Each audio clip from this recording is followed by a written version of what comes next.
The woman who forgot her own voice, the haunting reality of aphasia. They asked her to name a picture of a fork. She stared at it. She knew what it was. She could picture herself holding it, twirling spaghetti on a rainy evening, packing it in her daughter's lunchbox, washing it under warm water after dinner. But the word, it wasn't there. Not on the tip of her tongue, not fuzzy or vague.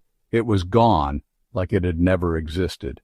This is the disturbing reality of aphasia, a condition where your thoughts remain crystal clear, but the language that connects you to the outside world simply vanishes.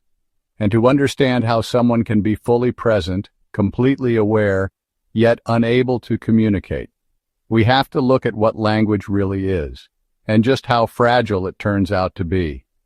Language is something most of us take for granted. It feels automatic, like breathing. We speak without thinking.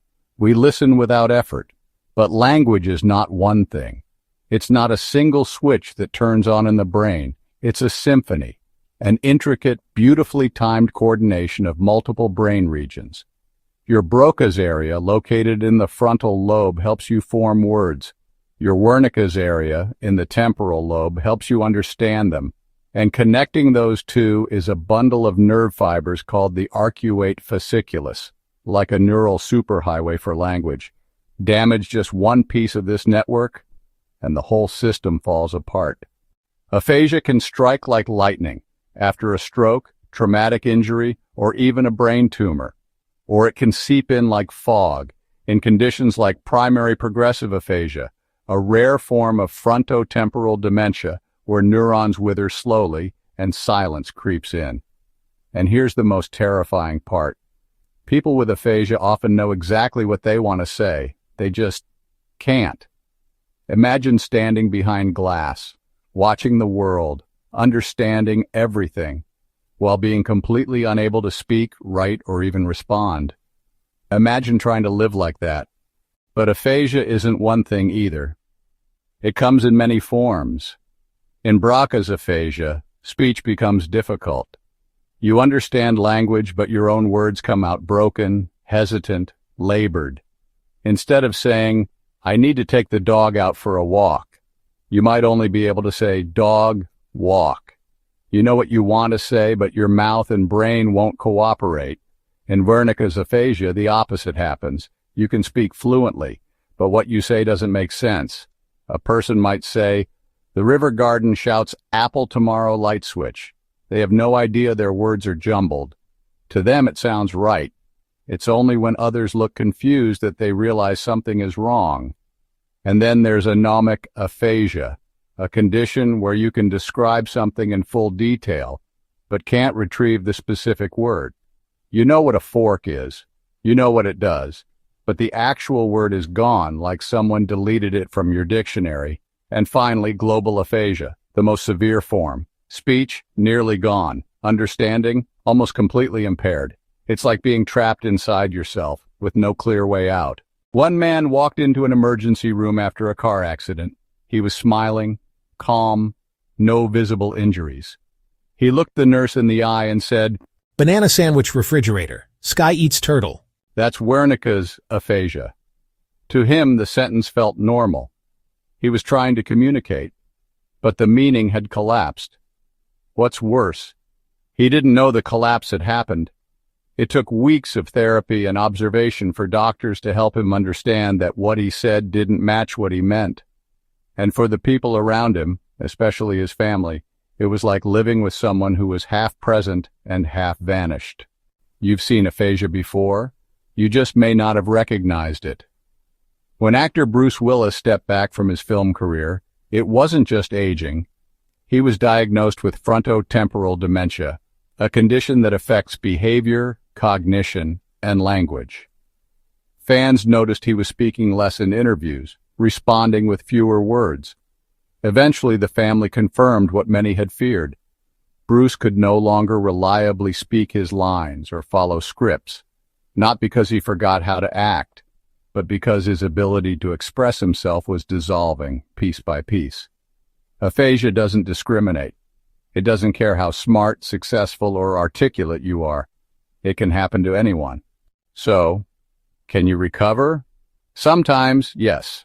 After a stroke, many patients regain language with intensive therapy.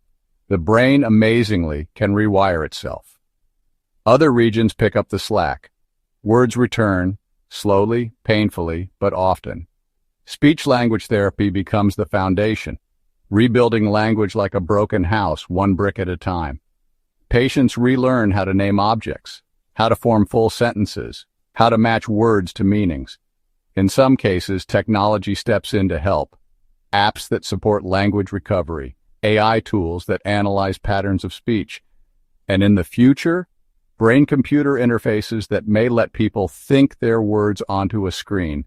But for now, the greatest tools remain the oldest ones: patience and connection. Aphasia doesn't just take away words, it takes away identity, relationships, careers, independence. Imagine being a lawyer, a professor, a poet, and suddenly unable to explain how you feel. Now imagine trying to order food, make a phone call, ask for help. People with aphasia often become isolated, not because they want to, but because conversation becomes a battlefield. Even loved ones may grow impatient or speak for them. But here's the truth that most people miss. They are still in there. Their intelligence is not gone. Their personalities are not erased. They remember their lives. They love their families. They just need a different way to be heard. And when someone finally takes the time to listen, truly listen, they feel seen again. Aphasia teaches us something most people never think about. Language is fragile.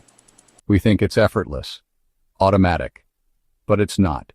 It's a miracle of memory, motor control, sound processing, and cognitive precision, happening thousands of times a day. Aphasia strips that away and shows us the raw human will beneath it. Because even without words, people communicate. They find ways, through gestures, drawings, through tears, through smiles, through eyes that say everything without sound. And that might be the most powerful form of communication there is. So the next time you tell a joke or say, "I love you," or even order a coffee without thinking, remember, for millions of people, every word is a mountain, every sentence a climb, and they make that climb every day. Aphasia doesn't silence the soul. It only changes the way the soul speaks. And if we listen, really listen, we might hear something more honest than words, something deeper, something human. But what happens when the brain doesn't just lose words? It loses time? When one moment loops endlessly, and your past bleeds into your present? Next time on The Human Condition, the day that never ends, the strange loop of dissociative amnesia. Because memory isn't just a record, it's a reality, and sometimes that reality breaks.